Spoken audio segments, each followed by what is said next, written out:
नमस्कार साथियों, स्वागत है आप सभी का। मैं अभिषेक, आप हैं मेरे साथ में 2 तारीख के करंट अफेयर के बारे में जानकारी लेने के लिए।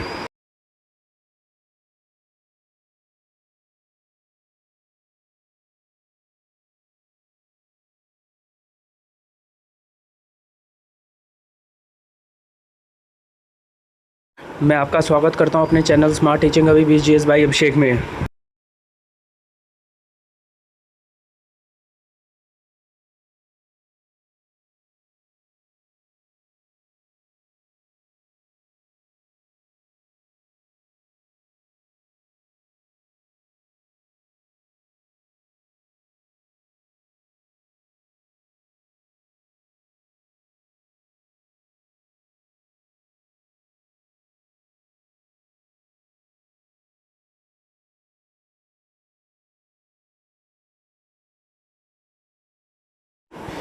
दिन बुधवार, तारीख 2/4/2025। हमारा मिशन आपका सिलेक्शन। इसी थॉट के साथ शुरू करते हैं 2 तारीख का करंट अफेयर।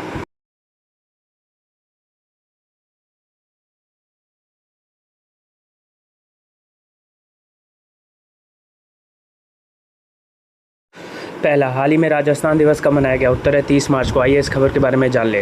हाल ही में राजस्थान सरकार ने राजस्थान का स्थापना दिवस 30 मार्च के बजाय चैत्र शुक्ल प्रतिपदा को मनाने की घोषणा की है।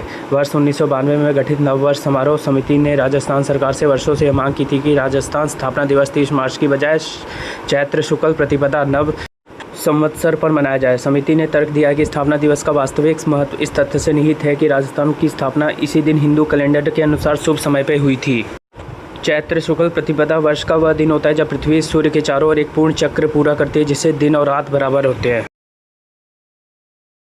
अगला, हाल ही में किस राज्य सरकार ने राशन की दुकानों से गरीबों को मुफ्त में बढ़िया चावल देने की योजना शुरू की है? उत्तर है तेलंगाना। आइए इस खबर के बारे में जान लें। तेलंगाना सरकार ने राशन की दुकानों के माध्यम से पहले मुफ्त फाइन चावल योजना की शुरुआत की है।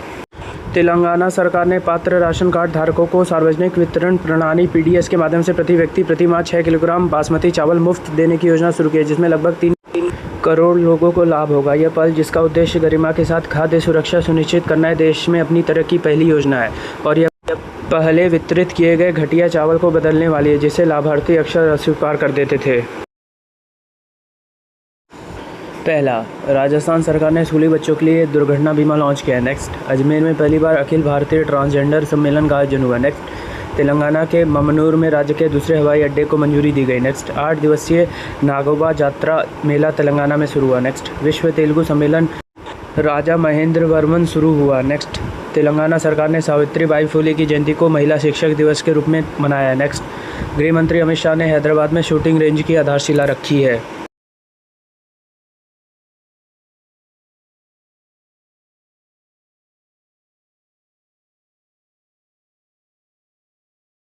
अगला, हाल ही में किस देश के राष्ट्रपति गैब्रियल बोरिक भारत की यात्रा पर आए हैं? उत्तर है चिली। आइए इस खबर के बारे में जान लें। PM मोदी ने हैदराबाद हाउस में चिली के राष्ट्रपति गैब्रियल बोरिक से की मुलाकात। अहम मुद्दों पर हुई चर्चा। चिली के राष्ट्रपति गैब्रियल बोरिक भारत दौरे पर है। चिली के किसी राष्ट्रपति का 16 वर्ष बाद भारत का दौरा है। दिल्ली के हैदराबाद हाउस में चिली के राष्ट्रपति गैब्रियल बोरिक फॉन्ट और PM मोदी की मुलाकात हुई। प्रधानमंत्री नरेंद्र मोदी ने दिल्ली के हैदराबाद हाउस में चिली के राष्ट्रपति गैब्रियल बोरिक फॉन्ट से मुलाकात की। चिली के राष्ट्रपति गैब्रियल बोरिक भारत की 5 दिवसीय यात्रा पर आए हैं। राष्ट्रपति गैब्रियल के साथ एक उच्च स्तरीय प्रतिनिधिमंडल भी आया है, जिसमें मंत्री, सांसद, सदस्य, व्यापार संघ और भारत चिली सांस्कृतिक संबंधों से जुड़े प्रमुख लोग शामिल हैं।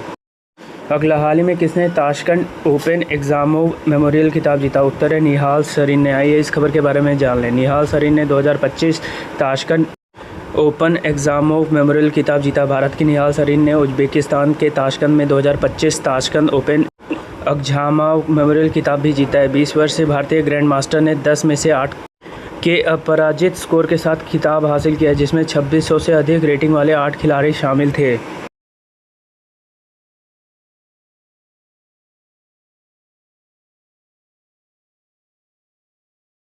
अगला, हाल ही में कौन पुरुष हॉकी हीरो एशिया कप 2025 की मेजबानी करेगा? उत्तर है बिहार। आइए इस खबर के बारे में जानें। हॉकी इंडिया और बिहार राज्य खेल प्राधिकरण के बीच हुए समझौते ज्ञापन MOU के बाद इस टूर्नामेंट की आधिकारिक घोषणा की गई। यह प्रतिष्ठित टूर्नामेंट 29 अगस्त से 7 सितंबर तक हाल ही में विकसित राजगीर हॉकी स्टेडियम में आयोजित किया जाएगा, जो भारत के खेल बुनियादी ढांचे में एक महत्वपूर्ण उपलब्धि और बिहार के वैश्विक खेल हब के रूप में उभरने के संकेत है। यह राजगीर द्वारा आयोजित दूसरा अंतर्राष्ट्रीय खेल आयोजन है। इससे पहले नवंबर 2024 में महिला एशिया चैंपियंस ट्रॉफी का सफल आयोजन हुआ था, जिसमें भारत ने विजेता का खिताब जीता था।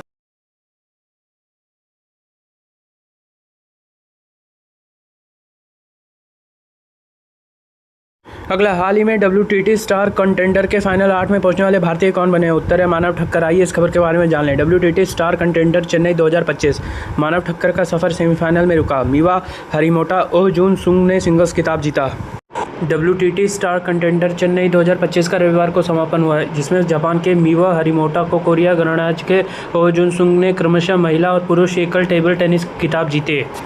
एक दिन पहले ही WTT स्टार कंटेंडर सेमीफाइनल में पहुंचने वाले पहले भारतीय पुरुष टेबल टेनिस खिलाड़ी बनने के बाद मानव ने जवाहरलाल नेहरू इंडोर स्टेडियम में एक उत्साही प्रदर्शन किया और 20 वर्षीय फ्रांसीसी खिलाड़ी को एक रोमांचक उच्च तीव्रता वाले मुकाबले में हराया।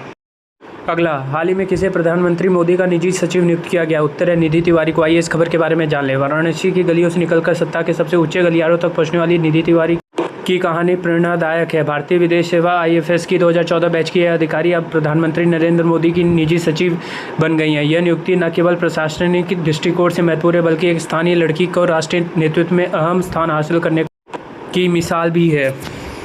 निधि तिवारी जनवरी 2023 से प्रधानमंत्री कार्यालय PMO में डिप्टी सेक्रेटरी के पद पर कार्यरत थी।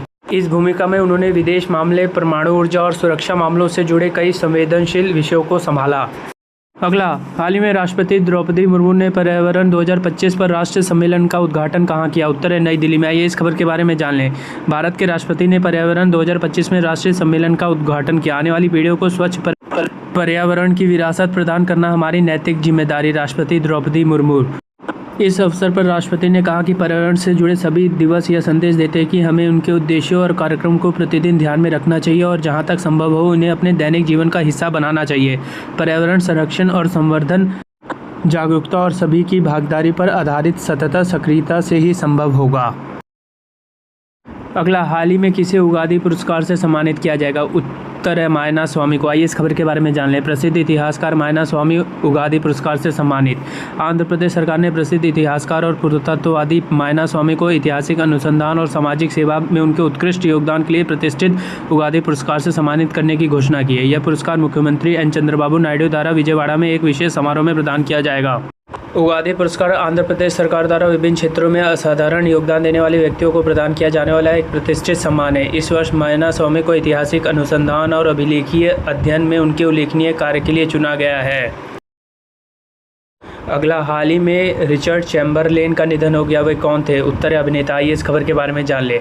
हाल ही में 29 मार्च को प्रसिद्ध अभिनेता रिचर्ड चैम्बरलेन का 90 वर्ष की आयु में निधन हो गया, जो डॉक्टर किल्डेयर और मिनीसीरीज शोगुन और द थॉर्नबर्ड्स के लिए जाने जाते थे। कौन थे? रिचर्ड चैम्बरलेन एक प्रसिद्ध अभिनेता थे जिन्होंने 1960 के दशक के टीवी शो डॉक्टर किल्डेयर और मिनीसीरीज शोगुन और द थॉर्नबर्ड्स के लिए जाना जाता है। उनके निधन का कारण हवाई में स्ट्रोक जटिलताएं थी। उनको मिनीसीरीज के राजा के रूप में भी जाना जाता है। उनका जन्म 30 मार्च 1934 को हुआ था। अगला, हाल ही में कहाँ बिना प्रधानमंत्री के कार्यवाहक सरकार के गठन हुआ है? उत्तर है सीरिया में। आइए इस खबर के बारे में जान ले। सीरिया में कार्यवाहक सरकार का गठन कोई प्रधानमंत्री नहीं, अंतरिम राष्ट्रपति जुलानी ने 23 मंत्रियों को नियुक्त किया, एक ईसाई महिला भी शामिल। सीरिया में पूर्व राष्ट्रपति बशर अल असद के तख्ता पलट के 4 महीने बाद कार्यवाहक सरकार का गठन किया गया है। अंतरिम राष्ट्रपति अल जुलानी ने 23 मंत्रियों को सरकार में नियुक्त किया है। जुलानी शनिवार देर रात इसकी घोषणा की।